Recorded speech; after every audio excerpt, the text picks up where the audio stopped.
그 어느 마을에 이제 아주 어릴 때부터 이제 개똥이라고 그렇게 이제 불리우던 어떤 푸주간 주인이 있었습니다. 어느 날인데요, 이제 잘 차려입은 어떤 양반이 그 푸주간으로 들어오더니 이렇게 소리를 질렀습니다. 야, 개똥아, 고기 한 건 줘봐봐.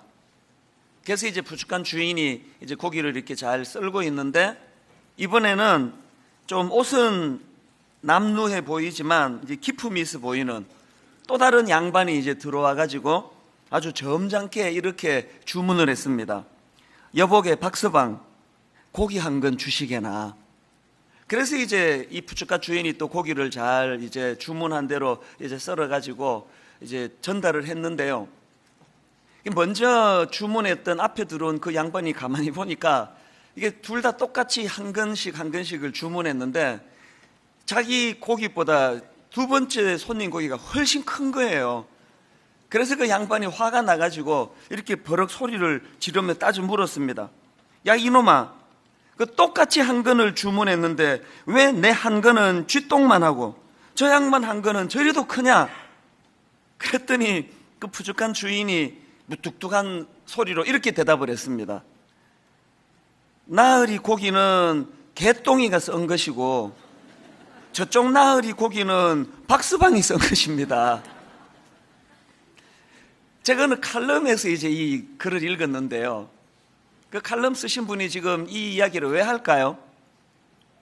뭐 양반이고 쌍놈이고 할 거 없이 인간은 자기 존재를 무시당하지 않고 싶은 거예요. 존중받고 싶은 겁니다. 그리고 상대방이 나를 존중해주면 나도 그 사람을 위하고 싶은 마음이 생기고, 상대방이 나를 무시하면은 나도 그 사람에게 잘해주고 싶지 않은, 이게 인간의 본능이다. 이런 이야기를 그 칼럼에서 이제 담고 싶어서 이런 글을 남긴 거 아니겠습니까? 뭐 사실 뭐 이런 이야기가 아니더라도요, 이 모든 인간은 남들에게 인정받고 싶어하는 이 욕구, 이걸 심리학에서 그 인정 욕구라 그러는데, 그 심리학에서 주장하는 게 뭐냐 하면은 인간이 가진 그 수많은 욕구들 중에서 이 인정 욕구는 인간이 가진 많은 욕구 중에 가장 강렬한 욕구래요. 그래서 어릴 때부터 그렇게 인정을 받고 그렇게 자라면 인격이 또 정서가 훌륭한 사람이 되는 거고, 어릴 때부터 그렇게 인정을 못 받으면은 그 정서가 메말라지고 문제가 있다, 그런 이야기들을 합니다. 지난주에 그 담임 목사 재신임 투표가 있지 않았습니까?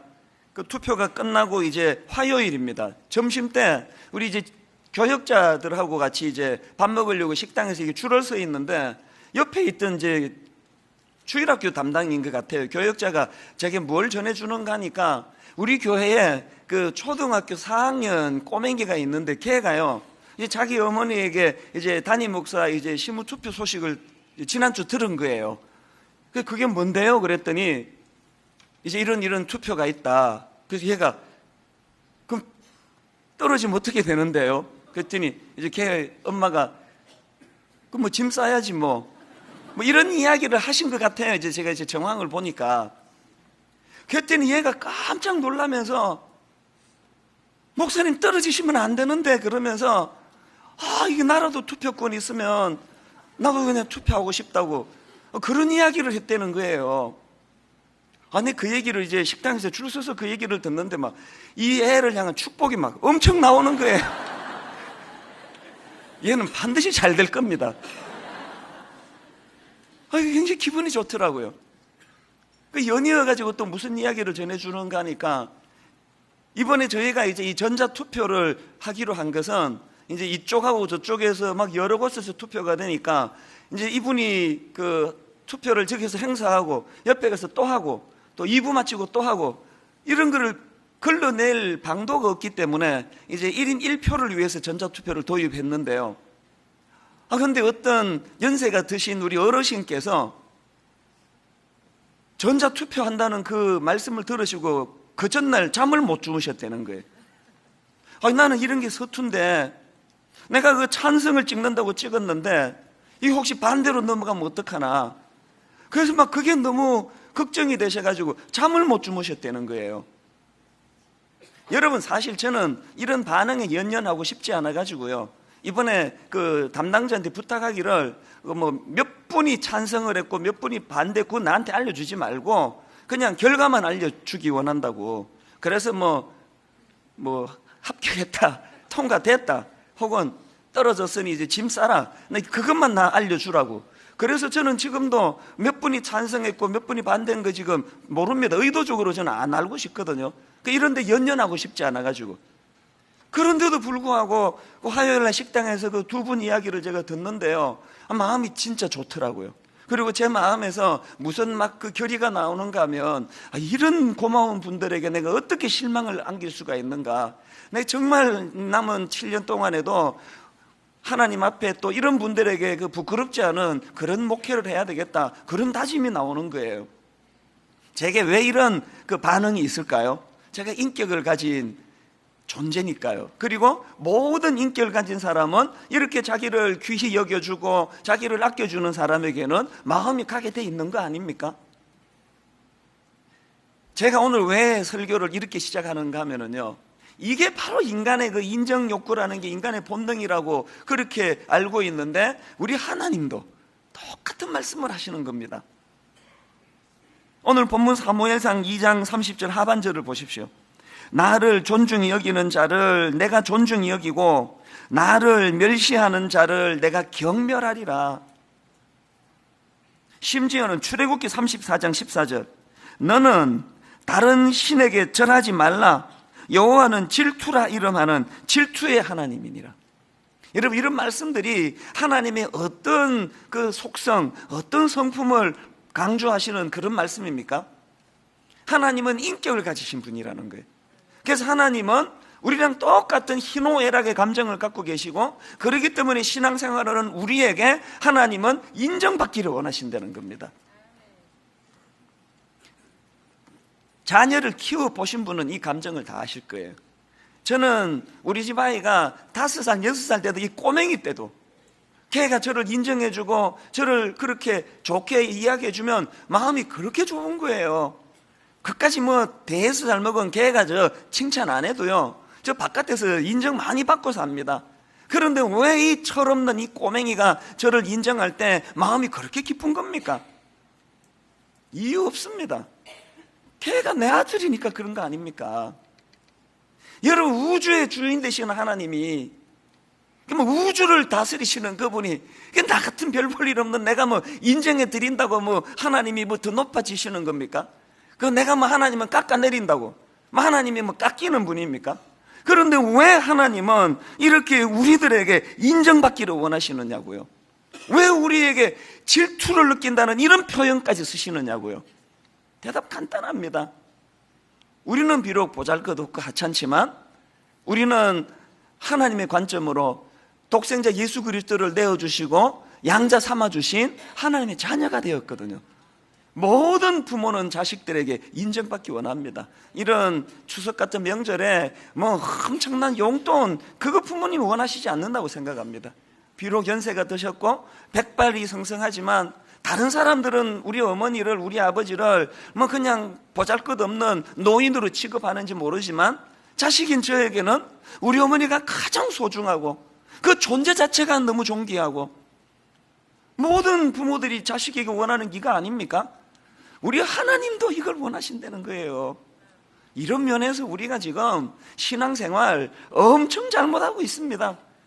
기도라는 게, 하나님은 이 기도라는 통로를 통해서 너와 교제하고 싶다, 사랑을 나누고 싶은데 우리는 뭘 얻어내는 도구로, 그래서 필요한 것 말고는 절대 기도하지 않는 것.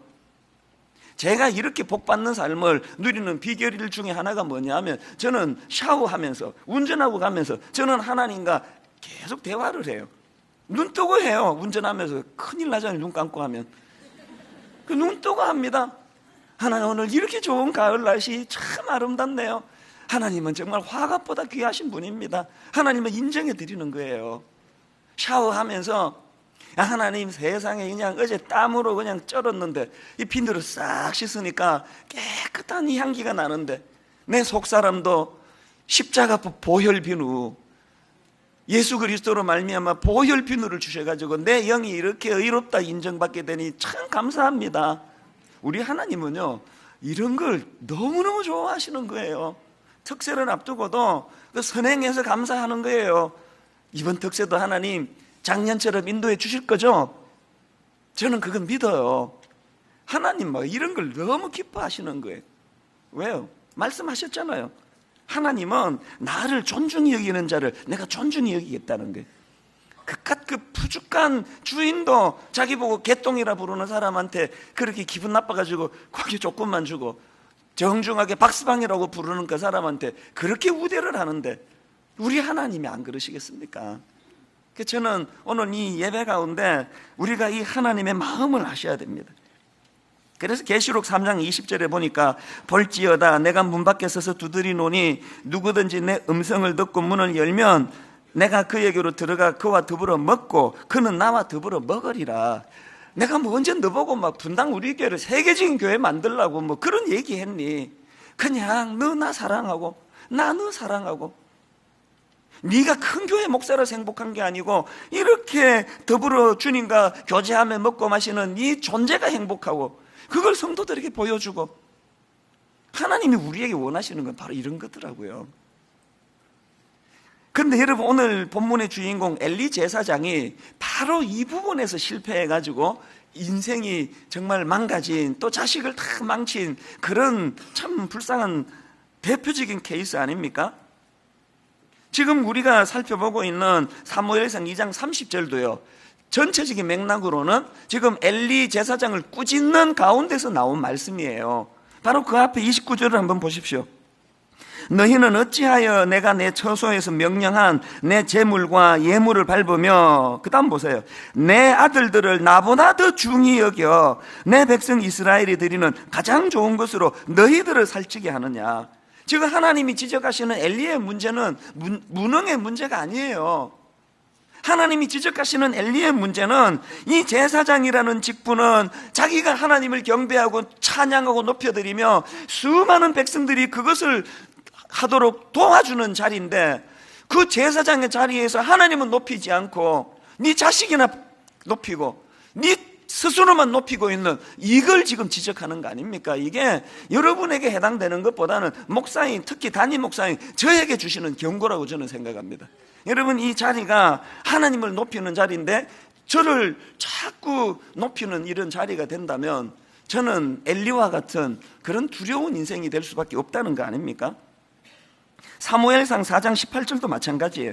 하나님의 괴를 말할 때에 엘리가 자기 의자에서 뒤로 넘어져 문 곁에서 목이 부러져 죽었으니 나이가 많고 비대한 까닭이라. 지금 엘리 인생이 몰락하고 그 자식들 인생이 몰락하고 그들 가문이 비참하게 몰락하는 그런 상황인데, 그 과정에서 표현하는 게 뭐냐 하니까 비대한 까닭이라, 비대한 까닭이라, 이런 표현을 썼는데요.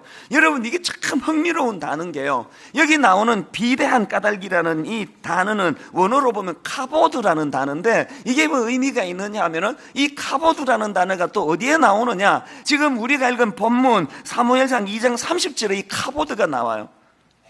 나를 존중히 여기는 자를 내가 존중히 여기고, 여기 나오는 이 존중히 여기다, 이 카보드예요.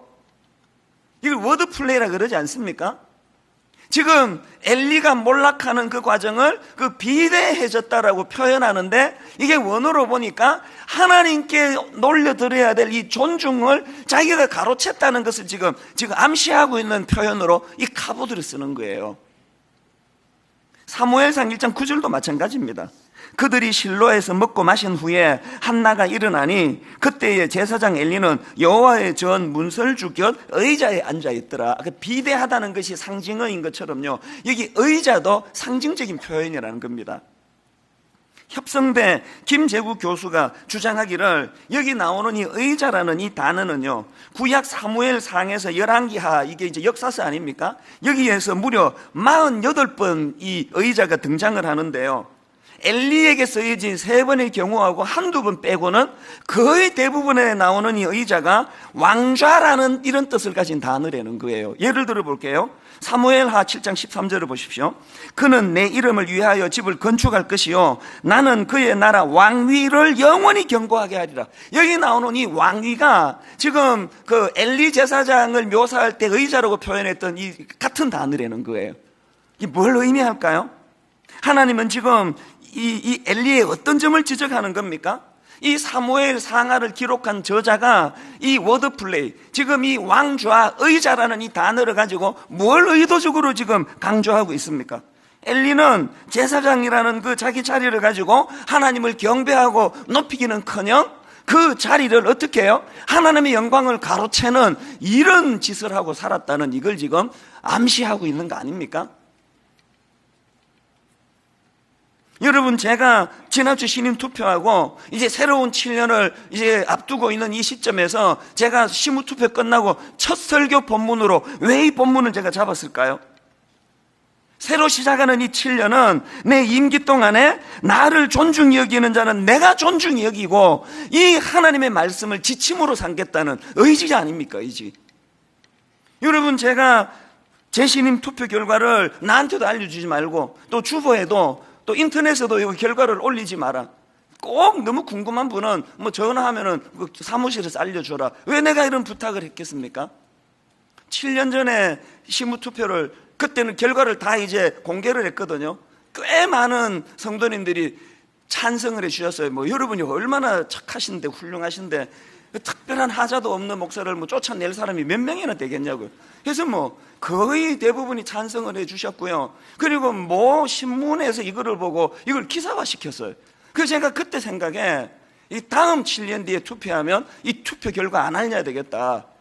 이 선한 마음으로 시작한 투표 결과조차도 자칫 잘못하면은 이 찬수 목사가 얼마나 유능한 목사인지, 얼마나 많은 사람들이 인정을 하고 있는 목사인지 이런 쪽으로 흐를 위험이 감지가 되니까 이제는 내가 결과는 안 밝혀야 되겠다. 그냥 통과됐다, 통과 못됐다, 이것만 밝혀야 되겠다.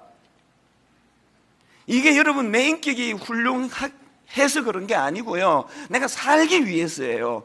여러분, 저는 엘리처럼 인생을 끝내고 싶지 않습니다. 여러분, 저는 내 자식들이 엘리의 두 아들 같은 그런 비참한 인생으로 전락하기를 원치 않습니다. 그러면 어떻게 해야 됩니까? 하나님이 주시는 이 지침, 나를 존중히 여기는 자를 내가 긍휼히 여기고 내가 존중히 여기고, 뭐 누가 뭐라고 저를 뭐 어떻게 뭐 떠받들든 뭐 비난을 하든 하나님이 저를 존중히 여긴다면 뭐 그러면 끝나는 거 아닙니까? 분당 우리 교회는 향후 7년 동안에 이 본문 말씀이 우리들 교회 안에, 분당 우리 교회 안에 이 구호가 되기를 원합니다. 제가 왜 이 말씀을 무섭게 받는가 하면은요, 사무엘상 4장 18절을 다시 한번 보십시오. 지금 무게를 다르게 해서 한번 보십시오.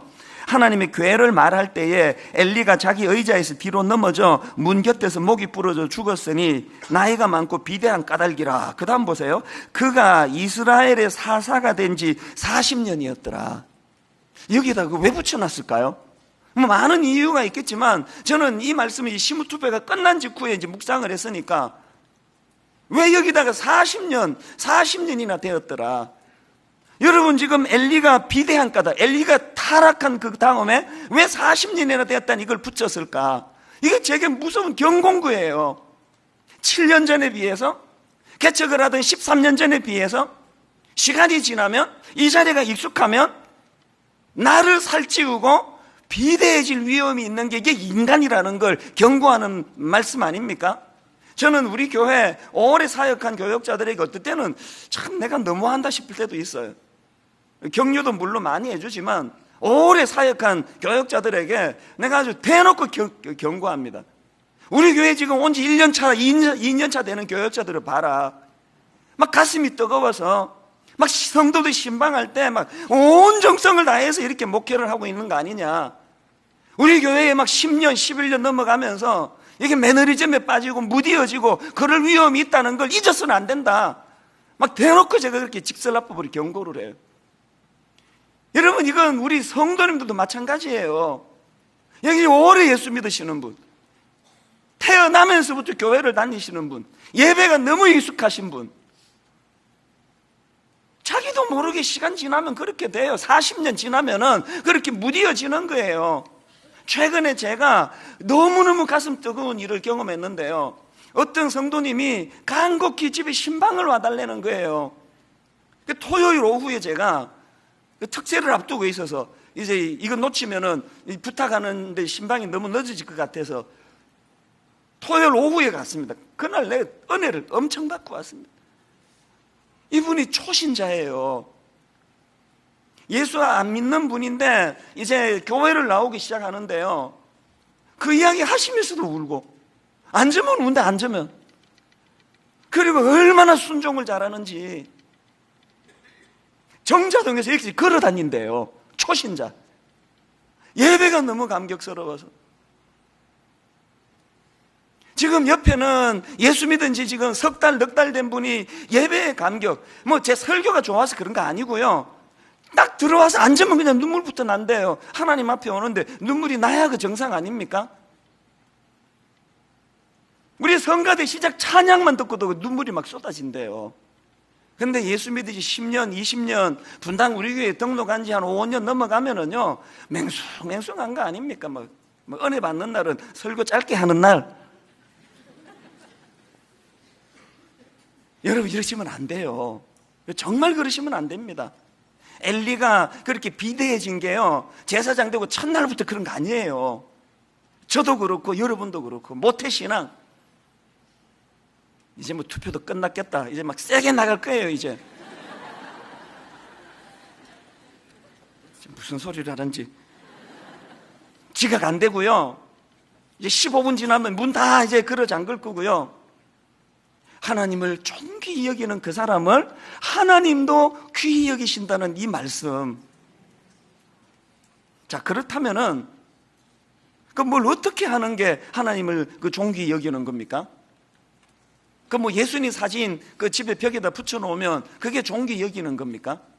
존귀히 여기는 마음으로 붙이면 뭐 그것도 한 표현이겠지만, 그런 어떤 가시적인 그 어떤 행위가 중요한 게 아니고요, 뭘 어떻게 하는 게 하나님을 존중히 여기는 태도인가, 한 3가지로 제가 정리를 해봤는데, 자, 첫째로요, 하나님을 존중히 여기는 태도는 어떤 태도입니까? 하나님을 신뢰하고 의지하려고 애쓰는 태도. 이게 하나님을 존귀히 여기는 거 아닙니까? 자식 기르는 분은 다 아실 거예요. 이것들이 그냥 유치원 다닐 때는 얼마나 그 엄마를 의지하고 엄마를 그냥 신뢰하고 의지합니까? 그 초등학교 1, 2학년 때 그 부모 말에 그 절대적으로 그냥 의지하고 따르던 이것들이 좀 컸다고 이제 중학교 올라가고, 뭐 부모님이 뭐라 이야기하면 뭐 엄마가 뭘 아느냐 이런 소리 하고, 그 모르면 가만히 있으라 그러고, 이런 이 못된 말들을 해대는 이게 부모를 아주 그 존중히 여기는 태도입니까? 이 다음 주 중고등부 다 있을 때 내가 이거 했어야 되는데. 여러분, 우리가 한나에게서 배워야 되는 게 뭐냐 하면은요, 지난주 제가 사무엘상 1장 24절 말씀을 인용해가지고 한나는 하나님께 약속을 잘 지키는 그런 분이라 인물이었다고 제가 설교했는데, 여러분, 이 24절은 또 다른 관점으로 귀한 말씀이에요. 사무엘상 1장 24절을 다시 한번 보십시오.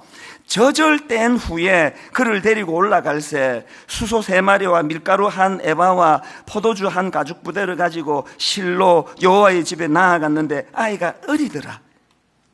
여러분, 여기 그 저절된 후에라는 표현이 맨 앞에 왜 이게 나왔을까요? 한나가 하나님 앞에 약속을 지키되 저절된 아이를 하나님께 내보내 독립을 시켰다는 거예요. 여러분, 이 저절된 후에라는 건 상징적으로요, 동전의 양면처럼 그 아기 입장에서는 저절된 후가 어떤 상황이에요? 엄마 없으면 죽을 것 같은 상황이에요. 저절된 후에 엄마가 안 보이면은 정서가 불안해 견딜 수 없는 상태, 이게 그 저절된 후의 상태고요. 또 엄마 입장에서, 한나 입장에서 저절된 후에는요, 애 낳고 전 생애를 통틀어 제일 이쁠 때예요. 돌 지나고 2돌, 3돌까지 막 이뻐 견딜 수 없는 그런 때가 저절된 후예요. 만약에 한나가요, 자기 아들 사무엘을 떼서 하나님의 전으로 보냈는데 그때가 사춘기 직후에 그러면요, 감동받을 거 하나도 없어요. 저도 보내고 싶어요. 저도 하나님께 이제 떼서 보내고 싶어요. 말 죽으라고 안 듣고 그 미운 집만 골라고 할 때, 골라서 할 때 떼가지고 여호와의 전으로 보내는 건 그건 축복이에요. 한나가 보낸 건 사춘기 때 아닙니다. 저절된 후에, 일생에 가장 아름다울 때, 가장 소중할 때. 뭘 의미할까요? 여러분, 한나가 아무리 하나님께 한 약속을 지키고 하자는 의지가 있어도 한나가 하나님을 의심한다면, 이거 하나님께 갖다 맡기면 애 망쳐놓을 텐데, 이거 하나님께 맡겨놓으면 이거 애가 뭐 이사 가게 될 텐데, 그 믿음이 없으면 못 보냅니다. 어느 어머니가 보냅니까? 여러분, 저절된 그 상황에서 한나가 그 아들을, 그 귀한 아들, 아들도 보통 아들입니까? 그 귀한 아들을 그렇게 떼서 하나님께 보내는 결단을 한 거는, 그는 하나님을 신뢰했다는 거예요. 하나님을 의지했다는 거예요. 여러분, 뭐가 하나님을 존중히 여기는 태도입니까? 제가 이것과 연관해가지고요, 이번 특세를 거치면서 내 설교의 문제를 발견했습니다. 굉장히 중요한 걸 깨달았습니다. 제 설교의 문제가 뭐냐 하니까요, 제가 설교 준비를 너무 많이 한다는 거예요. 이게 제 문제더라고요. 무슨 뜻인가를 설명을 드릴게요. 지난주 말씀드렸지만 특세가 시작되던 그 전주일 저녁에 저는 정말 죽음을 방불케 하는, 왜냐, 설교를 다 그러니까 그동안 오래 준비한 것 다 갖다 버리고 이제 이 방향은 안 되겠대. 방향을 바꾸느라고 주일 저녁에 새로 설교를 준비하는데요, 지금 내일 자고 나면 새벽 4시 40분에 이제 특세가 시작이 되는데, 그 전날 저녁 7시까지 설교 맥이 안 잡히는 거예요. 몸은 피곤하고 막 머리는 아프고 식은 땀은 나고 막 죽겠더라고요. 도저히 안 돼가지고 준비도 다 안 된 상태로 새벽 2시 10분에 알람을 맞춰놓고 그냥 뭐 오죽하면 그 잠자리에 들어갔겠냐고요. 답답한 상황으로 그 주일 저녁을 보냈는데, 자, 여러분 오늘 집에 가셔가지고요, 인터넷으로 그 특별 새벽 부흥의 월요일 저녁 걸 한번 들어보세요. 내용을 들으라는 게 아니라요, 제가 유난히 제 표정이 너무 밝은 거예요. 너무 평안한 거예요.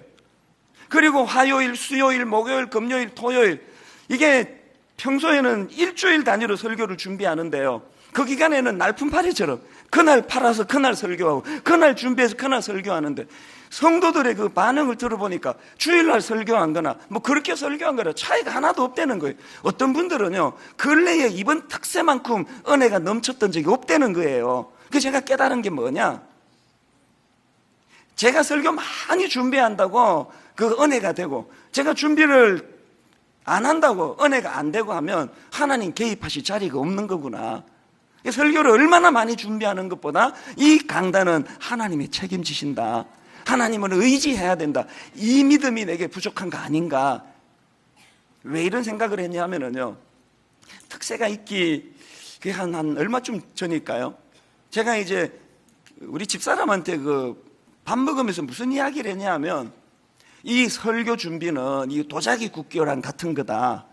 그래서 그냥 뭐 한 번 딱 준비해가지고 그 초벌구이로, 그러니까 강단에서도 그 설교가 그 기승전결 다 되는 거고, 재벌구이, 3벌구이, 4벌구이, 설교 준비가 다 끝났는데도 주일 새벽에 또 3시에 일어나가지고 또 5벌구이, 그리고 막 강단에 올라가기 직전에 또 6벌구이, 이렇게 해서 설교를 하면 준비할수록 설교가 더 빛이 나고 아름다워지는 거라고. 그 밥 먹으면서 우리 집사람한테 이 이야기를 내가 왜 했겠습니까? 인정 욕구. 당신 정말 수고하시네요. 설교 한 편이 그저 나오는 게 아니네요. 난 그 말이 듣고 싶었습니다. 근데 밥 먹으면서 그 얘기를 열심히 했더니 우리 집사람이 딱 한마디 하더라고요. 그러다 태우지나 마세요. 아니 뭐 이런 여자가 다 했나 싶더라고요. 그 남편이 그렇게 이야기하면, 야, 그 설교 한 편이 그렇게 정성과 수고를 통해 나오는군요. 점심 때 뭐 드시고 싶어요? 이렇게 나와야 되는 거 아닙니까? 그러다 태우지나 마세요. 그래가지고 내 속을 밥이나 먹자 그러고, 뭐 내 나사렛에서 뭘 선한 걸 내가 바라겠느냐 그러면서 이제 이렇게 끝냈는데요, 이상하게 이번 특세 내내 우리 집사람이 그 말이 떠오르는 거예요. 이러다가 태우지나 마세요. 이 집사람이 그 메시지를 저에게 무슨 메시지를 주고 싶었나를 그때 깨달은 거예요. 인간이 그렇게 자꾸 노력하는 이것만 강조하지 말고 하나님의 주권을 인정하고 하나님이 하신다는 이 믿음이 더 필요하다고 그 메시지를 내게 준 게 아닐까. 너무 지금 해석을 좋게 하는 거 아닌지 모르겠습니다. 제가 오늘 강조하고 싶은 게 뭐냐 하면은요, 여러분, 우리가 정말 하나님을 신뢰한다면, 하나님을 존귀히 여긴다면 하나님을 의지하는 마음을 가져야 돼. 우리 어른들이 눈물로 부르시던 그 찬양 아시죠? 세월 지나갈수록 의지할 것뿐일세. 무슨 일을 당해도 예수 의지합니다. 어른들의 저 눈물의 찬양은요, 나는 하나님을 존귀히 여깁니다, 그 표현이에요. 하나님을 더 의지하는 그런 저와 여러분 되시기를 바랍니다. 그런가 하면 두 번째로 어떻게 하는 것이 하나님을 존귀히 여기는 태도입니까? 하나님 말씀을 경청하려고 애쓰는 태도, 이게 하나님을 존귀히 여기는 거 아닙니까? 이건 뭐 영적으로 깊은 뜻도 없습니다. 이거 상식적으로 아는 거 아닙니까? 여러분, 좀 어려운 어떤 윗사람이 무슨 말씀을 하시면 얼마나 경청합니까? 예전에 옥하는 목사님이 한 번씩 부르시면은 그냥 녹음하고 받아 적고 한 말씀도 안 놓치려고 하는 그런 마음을 제가 지금도 잊지 않거든요. 우리 교육전사님은 내가 부르면은요, 한마디 한마디 제 말에 경청을 해요. 왜? 내가 자기 담임 목사니까, 저를 존중해 주니까, 존중해 주는 그 사람에겐 경청한단 말입니다. 이런 우스갯소리 들어보셨습니까? 어떤 사장님이 이제 그 직원들하고 회식을 하는데 별로 웃기지도 않은 우스갯소리를 했어, 이 사장님이. 그랬더니 막 모든 직원이 막 다 막 오버하면서 엄청 웃는 거예요. 사장님이 웃기시니까. 모든 직원이 막 깔깔깔깔 그렇게 웃는데 딱 한 사람이 안 웃고 있더래요. 다 웃는데 안 오니까 눈에 띄는 거 아닙니까? 이 사장님이 이제 열받은 거예요. 다 웃는데 자네는 왜 안 웃나? 그랬더니 그 직원이 딱 한마디를 하더랍니다. 이렇게 해요. 저 내일 사표 내는데요. 당신 말 경청할 필요 없다는 거 아닙니까? 이 우스갯소리가 참 묘해요, 이게 정말. 이런 아부 말고, 여러분, 인간 어른이 말씀하셔도 경청하는 게 도리고 예의라면, 여러분, 우리 하나님을 진짜 존귀히 여긴다면 우리 하나님 말씀에 경청해야 되는 거 아닙니까? 사무엘이 왜 귀합니까? 사무엘상 3장 10절을 보세요. 여호와께서 임하여 서서 전과 같이 사무엘아 사무엘아 부르시는지라 사무엘이 이르되 말씀하옵소서 주의 종이 듣겠나이다. 이건요, 사무엘 일생을 요약해 놓은 그의 삶을 관통하는 메시지예요. 한번 따라해 보시겠습니까? 말씀하옵소서 주의 종이 듣겠나이다. 말씀하옵소서 주의 종이 듣겠나이다. 저와 여러분의 삶의 일평생에 이 사무엘의 이 모습을 본받는 그런 신앙인들 되시기를 바랍니다. 근데 여러분, 제가 이 구절이 왜 가슴이 아픈지 아세요? 사무엘, 그 어린 사무엘에게 이걸 가르쳐 준 사람이 누군지 아세요? 엘리 제사장이에요. 보시겠습니까? 바로 그 앞에 나오는 구절입니다. 엘리가 사무엘에게 이르되 가서 누웠다가 그가, 하나님이죠, 그가 너를 부르시거든 내가 말하기를 여호와여 말씀하옵소서 주의 종이 듣겠나이다 하라 하니. 뭐가 가슴이 아픕니까? 엘리 정답 알고 있었습니다. 남들 다 가르쳤습니다. 자기는 안 하잖아요. 자기는. 여러분, 저는 담임 목사인 제가 또 아버지 어머니 부모된 여러분이 자식들 가르칠 때만 정답을 말하는 게 아니고 하나님을 존귀히 여기심으로 하나님 말씀에 경청하는 여러분 되시기를 바랍니다. 마지막 세 번째로, 자, 그럼 어떻게 하는 것이 또 하나님을 존중히 여기는 태도일까요? 셋째, 그 들려진 말씀에 순종하려 애쓰는 태도, 이게 하나님을 존귀히 여기는 모습 아닙니까? 엘리와 관련해서 참 가슴 아픈 장면이 하나 더 나오는데요. 자, 사무엘상 3장 16절부터 18절 우리 한 목소리로 같이 한번 읽어보시겠습니다. 엘리가 사무엘을 불러 이르되 내 아들 사무엘아 하니 그가 대답하되 내가 여기 있나이다 하니 그가 이르되 내게 무엇을 말씀하셨느냐? 청하노니 내게 숨기지 말라. 내가 말씀하신 모든 것을 하나라도 숨기면 하나님이 내게 벌을 내리시고 또 내리시기를 원하노라 하는지라. 사무엘이 그것을 그에게 자세히 말하고 조금도 숨기지 아니하니 그가 이르되 이는 여호와이시니 선하신 대로 하실 것이니라 하니라. 이 말씀의 배경이 어떤가 하면은요, 하나님이 어린 사무엘을 통해서 무슨 말씀을 주시느냐? 엘리 제사장 가문이 망하게 될 것이다. 이 예언의 말씀을 주세요. 엘리가 지금 사무엘을 통해 그 얘기를 듣더니 모범 답안을 얘기해요. 맨 마지막에 뭐라고 엘리 제사장이 응수합니까? 이는 여호와이시니 선하신 대로 하실 것이니라. 이것만 보면요, 대단한 믿음의 인물 같아요. 이것만 보면 엄청나게 하나님 말씀에 순종하는 사람 같아요. 근데 엘리의 문제가 뭐예요? 여러분, 엘리가 진짜 이 믿음이 있었다면, 여호와는 말씀하신 대로 행하신다는 걸 믿는 믿음이 있다면 엘리 제사장이 어떤 반응을 보여야 정상이에요? 얼굴이 사색이 돼가지고 죽음을 방불케 하는 두려움을 가지고 살려달라고 매달려야 되는 거 아닙니까? 엘리는 이게 없어요. 말은 청산유수 같지 않은데. 여러분 생각해 보세요. 지금 하나님이 지금 엘리를 뭐 겁박하는 겁니까 지금? 요새 사극을 많이 봤더니 겁박이 나왔네. 하나님이 엘리 지금 뭐 협박합니까? 너 죽어, 너 그냥 죽여버릴 거야. 하나님이 무슨 조폭 두목입니까? 하나님이 사무엘을 통해 이 말씀을 주시는 건 엘리를 협박하려고 하는 게 아니라 애절한 마음이 있는 거 아닙니까? 너 지금이라도 회개해야 돼. 지금이라도 네가 이 말씀을 심각하게 받고 지금이라도 네가 돌았으면, 돌이키면 용서함을 받을 수 있어. 엘리는요, 하나님 들려진 말씀에 무게감을 두지 않는 거예요. 오늘 여러분 매주일마다 조응을 통해서 대한민국 곳곳에서 지금 말씀이 선포되는데, 다 받아 적는데, 머리가 끄덕끄덕거리는데, 엘리와 같이 무겁게 하나님 말씀을 받는 성도들이 많지 않습니다. 여러분 기회 있을 때, 저는 7년이라는 이 새로운 임기가 주어진 게 너무 기뻐요. 내가 분당 우리 교회에서 이렇게 지난주를 끝내지 않고 내게 다시 기회가 주어졌다는 게 너무너무 기뻐요. 여러분 기회가 있을 때 지난 7년 제가 잘못했던 거, 지난 7년 저를 위했던 거, 지난 7년 저도 모르게 내가 비대해졌던 거 회개하면서 새롭게 기회를 주시는 게 얼마나 감사합니까?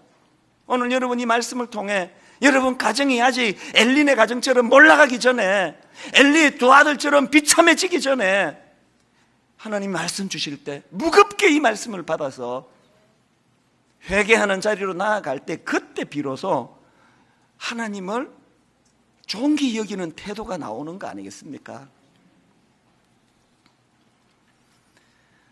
저는 이런 각도로 사무엘 상하의 구도를 보면은요, 이게 참 사무엘서의 구도가 너무 정리가 잘 됩니다. 사무엘 상하에 보면은 두 사람의 종교 지도자가 등장하고요, 두 사람의 또 세속 지도자, 두 왕이 등장을 해요.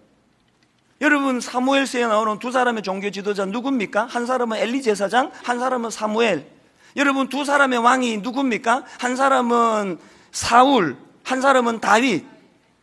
이 둘이 너무나 의미를 갖고 인생을 보여주는데요, 이 두 종교 지도자 중에 엘리 제사장은 자기를 비대하게 살찌우다가 망한 케이스고, 사무엘은 하나님을 높이다가 끝까지 잘된 대표적인 샘플이거든요. 두 왕을 보세요.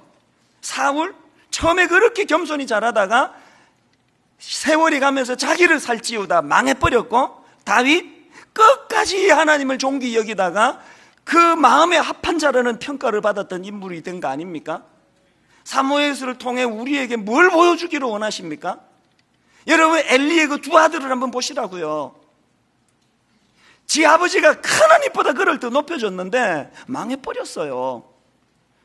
아버지가 높인다고 그 자식이 흥하는 거 아닙니다. 하나님 말씀에 순종하는 거. 저는 이번 추석을 보내면서 여러분께 너무 감사한 게 하나 있습니다. 매 추석에, 매 설날에 우리가 경제적으로 어려운 이웃들과 함께 나누자 그래서 이 박스를 이제 자발적으로 가져가게 만드는데요, 이번에는 제가 일부러 광고를 안 했습니다. 의도적으로 안 했습니다. 너무 감사한 결과가 났습니다. 이번에 여러분이 지난주 갖고 와주신 이 박스가 총 1545박스예요 제가 계산해 봤어요. 한 가정에 한 4분이, 평균 4분이 산다 치고 우리들의 이 작은 정성으로 그 박스가 한 10만 원어치 정도 들어간대요. 이런저런 생필품, 과일. 여러분, 오늘 우리 주변에 경제적으로 어려워 참 쓸쓸한 추석을 보낼 수밖에 없는 그런 분들 6,000명, 7,000여 명이 이 훈훈한 교회가 보내준 이 과일 박스로 기뻐한다는 이 생각을 하니까 순종해 준 여러분이 너무 감사한 거예요. 그러고 있는데요, 어떤 분이 게시판에 글 하나를 올렸어요. 제목이 이렇습니다. 우리 교회가 자랑스럽고 우리 교회 다니고 있음이 감사한 순간. 이게 난 시무투표 끝난 직후에 올라와가지고 좋은 담임 목사님이 있어서 감사도 그런 줄 알고 기대하면서 클릭을 했더니 그 얘기가 아니에요. 한번 들어보세요. 잠시 전에 저희 아파트 청소해 주시는 할머님이 벨을 누르셨어요. 현관에 붙어있는 분당 우리 교회 교패를 보고 용기를 내셨다면서 분당 우리 교회 봉사팀에 감사 인사를 하고 싶다고 전화번호를 물어보셨어요. 내막을 보니까요, 그 과일 박스도 아니에요. 우리 교회 지금 긴급 구호뱅크 아시죠? 송파 새 모녀 자살 이후로 우리 지역만이라도 이런 비극을 막자 그래서 지금 긴급 구호뱅크를 우리가 지금 헌금하고 있는데, 직접 그거를 이제 실사하고 조사하는 우리 봉사자들이요, 이번 추석에 그분들이 어려운 형편을 너무 잘 아니까 이분들이 돈을 객출해가지고 이제 이 할머니와 또 몇몇 분들에게 선물을 보내드린 거예요. 자, 그 다음 내용을 들어보세요. 그러면서 할머니께서 자신의 이야기를 좀 해도 되겠냐고 하셔서 편하게 하시라고 했더니, 혼자 사시는 할머니이고 거의 70년 동안 성당에 다니셨다면서 분당 우리 교회에서 지난번에 한 부부가 찾아와서 도움도 주고 기도도 해주시고 어제는 또 우리 교회에서 명절에 준비한 추석 선물 박스를 받으셨다면서 꼭 이 감사한 마음을 전하고 싶은데 전화번호도 모르고 어떻게 해야 할지 모르니 도와달라고 하셨어요. 이야기를 듣다가 저도 모르게 제가 홈페이지에 대신 글 올려드릴게요 하는 말이 나와 버렸지요. 이분이 그 약속을 지키느라고 글을 올린 거예요. 마지막 부분 한번 보십시오. 찾아주셨던 부부의 이름은 모르시지만 방문하셨던 날 할머니 손을 붙잡고 기도해 주셨는데 정말 할머님이 하나님께 하고 싶었던 모든 말들을 대신해 주셔서 눈물이 많이 났다고, 기회가 있으면 다시 만날 수 있으면 좋겠다는 말씀도 하셨고요. 어제 박스에 들어있던 물건들도 하나같이 꼭 필요하고 쓰임새 있는 물건들로 다양하게 꽉 차 있었다면서 종류를 다 말씀해 주시고 가셨어요. 이런 여러분을 섬기는 담임 목사님, 저는 너무너무 행복해요. 저는 그 내용을 보면서 여러분, 마태복음 10장 42절, 누구든지 제자의 이름으로 이 작은 자 중 하나에게 냉수 한 그릇이라도 주는 자는 내가 진실로 너희에게 이르노니 그 사람이 결단코 상을 잃지 아니하리라. 이게 하나님의 마음이시라면 여러분, 하나님을 높여드립니까? 이웃에 있는 연약한 주변의 사람에게 손 한번 내밀어 주는 것, 경제적으로 어려워 명절이 왔는데 과일 하나 드실 수 없는 우리 이웃에게 주님의 사랑으로 이거 전달해 주는 이 작은 거, 이게 주님을 높여드리는 일이에요. 결론을 맺으려고 합니다. 여러분, 이번 추석 어떻게 하면 내가 하나님을 높여드려 내 인생도 행복하고 내 자식들도 복받는 그런 인생이 될 수 있을까 고민하는 여러분 되시기를 바랍니다. 이제 여러분, 우리 말씀을 생각하시면서 이 특세 때 이 찬양 참 많이 불렀습니다. 나의 기도하는 것보다 더욱 응답하실 하나님, 가사를 생각하시면서 우리 함께 찬양하시겠습니다.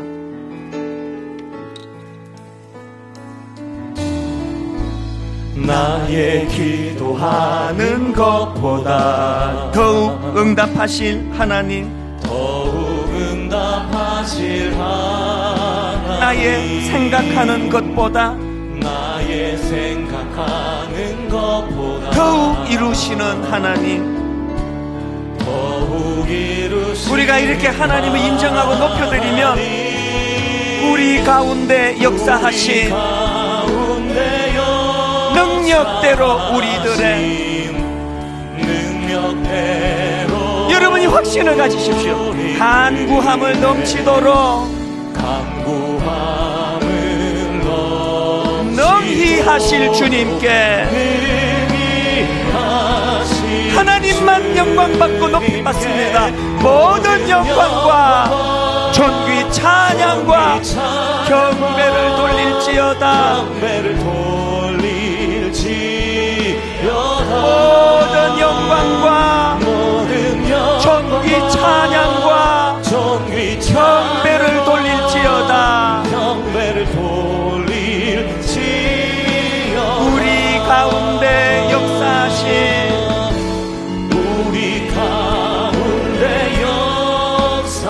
능력대로 우리들의 간구함을 넘치도록 능히 하실 주님께 이 풍요로운 인생이 되기 위하여 해야 할 것, 모든 영광과 존귀 찬양과 경배를 돌릴지어다. 모든 영광과 존귀 찬양과 경배를 돌릴지어다. 주님의 임재에 온 땅 흔들리고 우리 기도에 하늘 문 여시네. 온 민족과 열방 주께 경배해. 영원히 보좌에 계신 왕께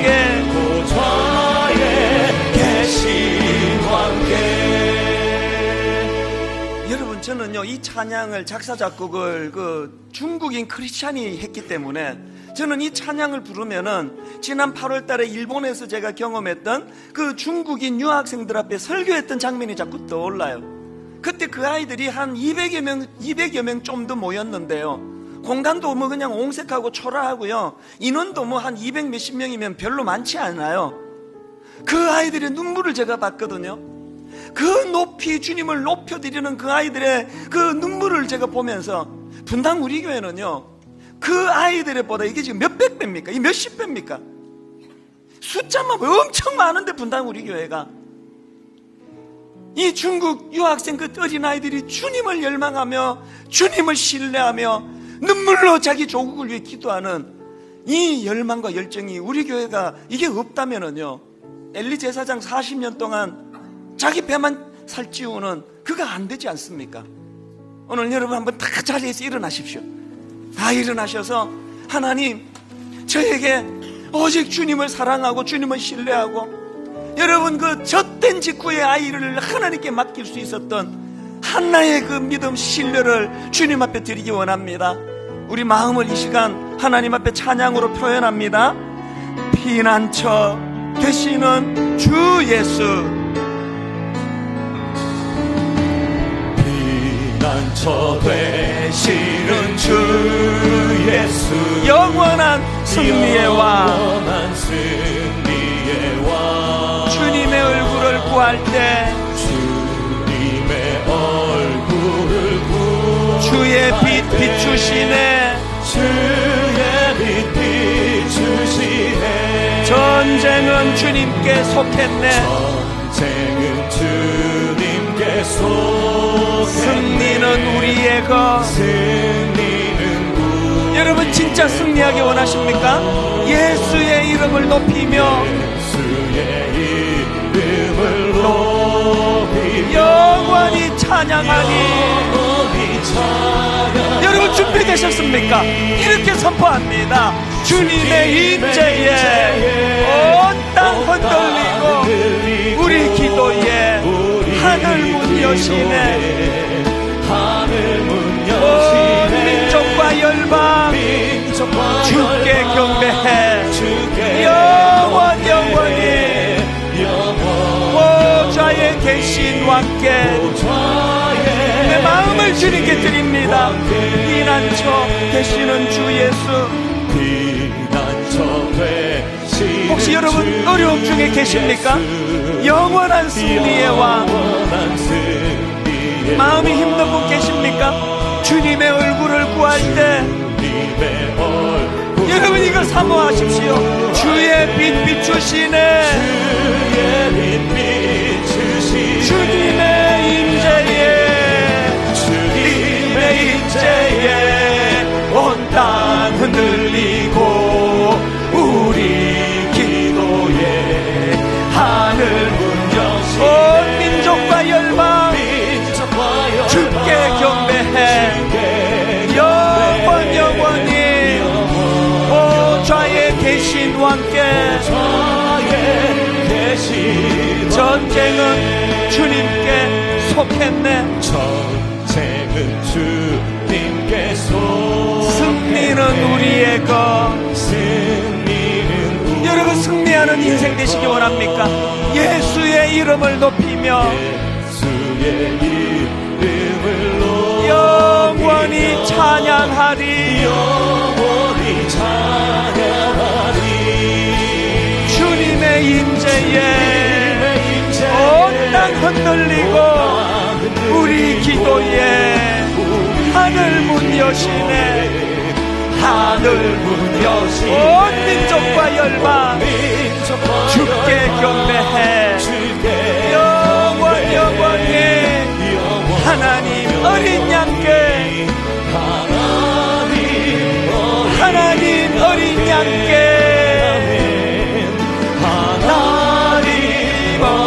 하나님 어린 양께 하나님 어린 양께. 살아계신 하나님 아버지, 이런 어려움을 겪고 저런 환난 중에 있는 성도님들이 참 많습니다. 도대체 누구를 붙잡고 의지해야 될지 모르는 막막한 가운데, 예배 가운데 저들이 깨달아야 될 것 하나 있다면 피난처 되시는 예수 그리스도. 여러분, 하나님 그 중국의 그런 핍박과 어려움 속에서도 지금 거기에 복음의 불꽃이 일어나고 있다면 전쟁은 하나님께 속한 것이라 승리는 우리 것이라 선포했던 하나님, 그들의 뜨거운 믿음이 열매를 내고 있다면 오늘 이곳에서 수많은 어려움 겪는 성도들 입술에서 승리는 우리의 것이라고 선포할 수 있도록 은혜 내려 주시옵소서. 우리가 승리하기 위해서 주님의 이름을 높이며 하나님을 존귀히 여기는 사무엘과 같은 하나님의 자녀들 되기를 원하오니 은혜로 인도하여 주시고, 이번 한 주간 삶의 순간, 삶의 곳곳에서 이 능력을 맛보는 복된 한 주가 되게 하여 주시옵소서.